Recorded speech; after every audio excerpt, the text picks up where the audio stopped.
4 estudiantes jóvenes fueron asesinados en su propia casa por un intruso que estaba observando y planeando todo mientras esto dormía. Dejó un crimen que no solo impactó a la comunidad por lo brutal de los hechos, sino porque también reveló detrás de este a una persona totalmente inesperada. Les hablo del caso de los 4 de Idaho y el misterio detrás de Brian Christopher Kohberger. Pero antes de pasar a los hechos, recuerda suscribirte al canal para que puedas ver esta y otras historias que estoy subiendo.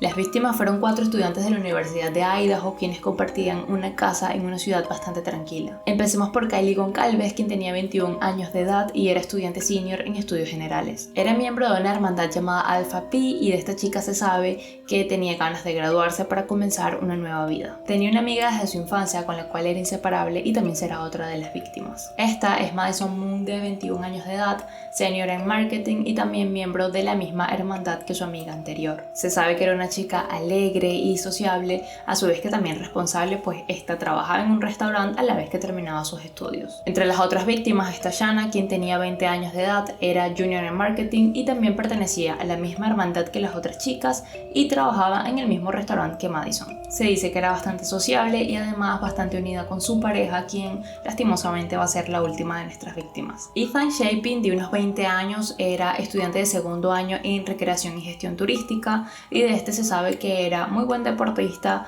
Además era conocido por ser casi que el alma de la fiesta, bastante sociable y también pertenecía a una fraternidad esta llamada Sigma Chi. Todos estos compartían una casa en la que ya les voy a comentar cómo funcionaba la dinámica de distribución, con además 2 personas que también se encontraban la noche de los hechos y fueron las 2 sobrevivientes restantes. Estamos hablando de Dylan Mertens y Bethany Funk, quienes eran otras 2 estudiantes más de la universidad, quienes tenían 19 años cada uno. Pero ahora sí que conocemos a los 6 habitantes de la casa, hablemos entonces de la distribución de cada uno y cómo se acomodaban todos estos. La casa estaba ubicada en el 1122 de King Road, un vecindario muy cercano al campus, el que, como ya les mencioné, se decía era bastante tranquilo. Esta era de 3 pisos, bastante amplia y contaba con 6 dormitorios, los cuales estaban distribuidos a lo largo de toda la casa. De lo más importante es que esta casa tenía 2 puntos de acceso, una entrada principal y una segunda entrada que daba al segundo piso debido a la inclinación tan peculiar que tenía esta. Es decir, la inclinación tan peculiar que tenía permitía que, como por una especie de patio trasero,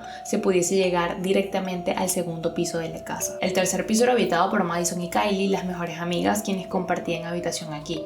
A pesar de que cada una sí tenía su habitación aparte, pues estas siempre preferían dormir juntas o era bastante común que pasara esto. Más abajo, Shanna e Ethan dormían en una habitación juntos en el segundo piso que compartían junto a Dylan, quien también tenía una habitación frente al cuarto de estos. Y por último, Bethany, la última de las chicas que queda, dormía en una habitación en planta baja, cerca a la entrada principal. El 12 de noviembre del 2022 cada uno tuvo planes distintos.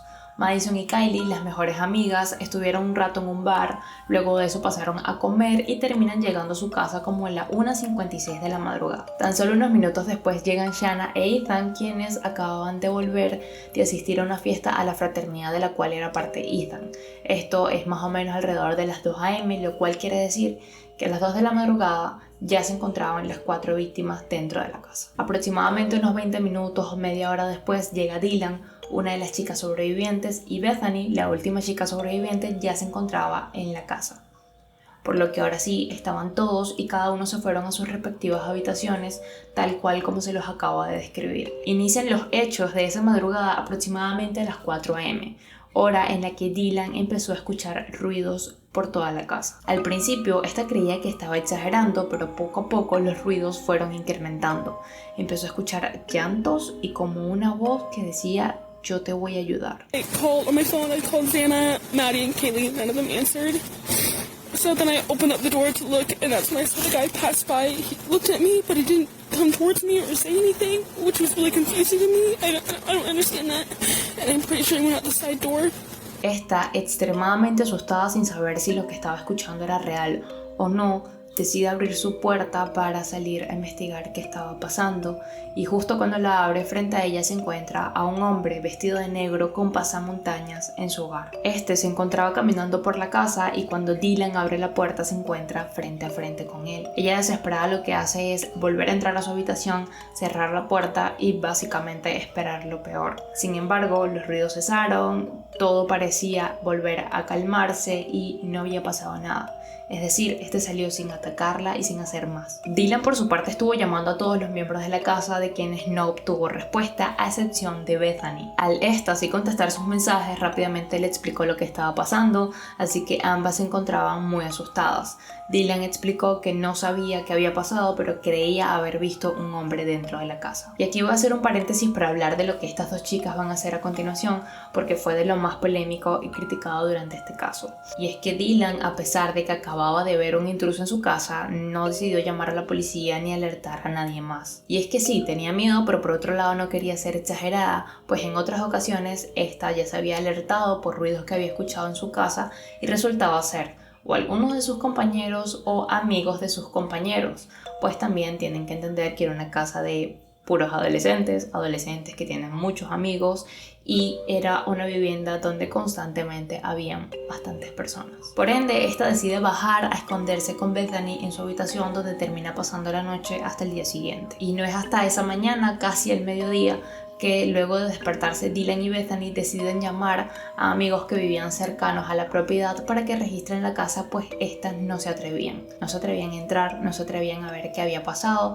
y simplemente estaban muy nerviosos. Dicho compañero entra a hacer un registro y sube sin mucha expectativa. La verdad esperaba encontrarse pues a sus amigos ebrios o algo por el estilo, pero termina encontrando una horrible escena que lo lleva a realizar esta llamada a la policía.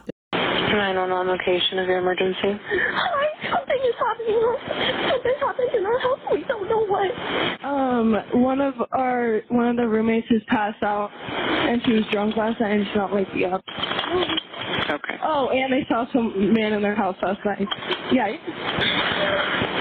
Okay. One moment. I'm getting help started that way. Okay, thank you.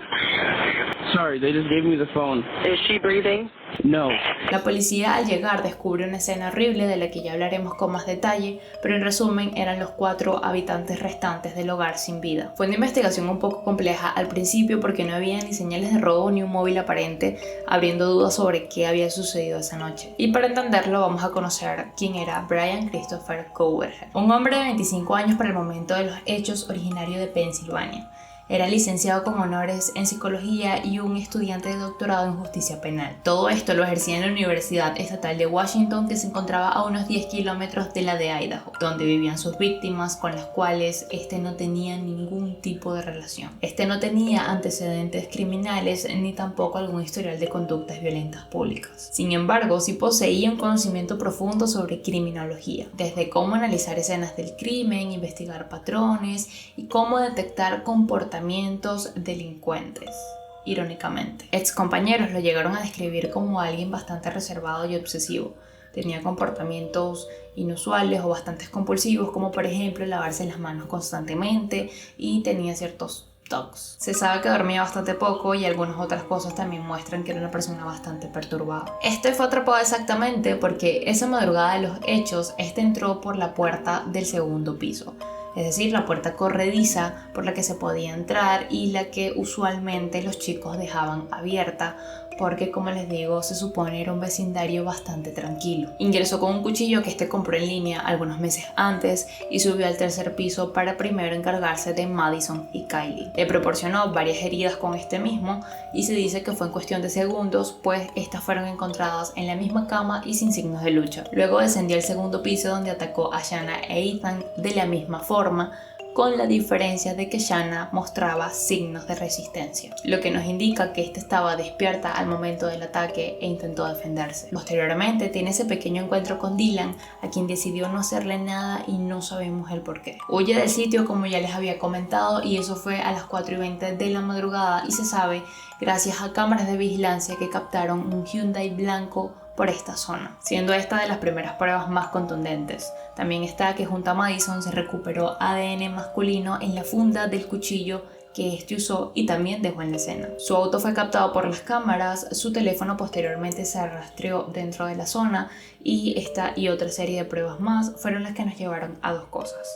Uno, a dar con el nombre de este hombre y dos, también a pensar que todos los conocimientos que este tuvo al respecto no le sirvieron de mucho. Por lo que el 30 de diciembre del 2022, un equipo del SWAT irrumpió en su casa a las 3 de la madrugada en Pensilvania. Gracias a esto, en enero del 2023, este fue llevado hasta Idaho, donde se presentó frente a un tribunal acusándosele de 4 asesinatos en primer grado y un robo agravado sin derecho a fianza. Y no es hasta el 2025 que este decide declararse culpable de todos los cargos con el fin de evitar la pena de muerte. Significa que no se llevará a cabo un juicio completo, evitando así la presentación de las pruebas públicas del caso y además también el interrogatorio a testigos. Además también se renuncia a toda posibilidad de apelación por parte de Brian a su sentencia, por lo que definitivamente este fue condenado a 4 cadenas perpetuas consecutivas sin libertad condicional, más 10 años adicionales por el cargo de robo y multas que ascendieron a los $270,000. Acuerdo que, a pesar de que parece ir bastante bien acorde al caso, la verdad sí generó opiniones divididas entre las familias, pues especialmente los Goncalves querían que este tuviera la posibilidad de pena de muerte, pues creían esto era lo que este hombre merecía. Esta tragedia finalmente cambió la vida de todos para siempre, y una de las cosas que pasaron post este evento fueron que la universidad declaró duelo oficial y organizó vigilias. Se levantó un monumento con honor a estos chicos. Se demolió la casa también en el 2023, pues esto se consideró como un símbolo del horror que no querían tener ahí presente. Y se reforzaron medidas de seguridad también en las residencias estudiantiles, además de las cosas que obviamente como brindar apoyo psicológico a estudiantes, familiares y demás. Siendo así el cierre de este caso, al menos de manera oficial, pues quedaron algunos otros temas pendientes. El arma homicida nunca se pudo encontrar, a pesar de que sí se encontró el forro del cuchillo, directamente el cuchillo usado nunca se encontró. Y por otro lado, el tema realmente más importante, ¿por qué Brian realizó todo esto? ¿Por qué esa casa? ¿Por qué esas víctimas? ¿Por qué dejó a algunos con vida y a otros no? Realmente, ¿qué motivó a Brian? Para algunos esto fue un crimen al azar y para otros esto fue algo mucho más planeado, como una especie de tesis práctica. Es decir, Brian estaba demasiado interesado en todo este tema y toda esta área.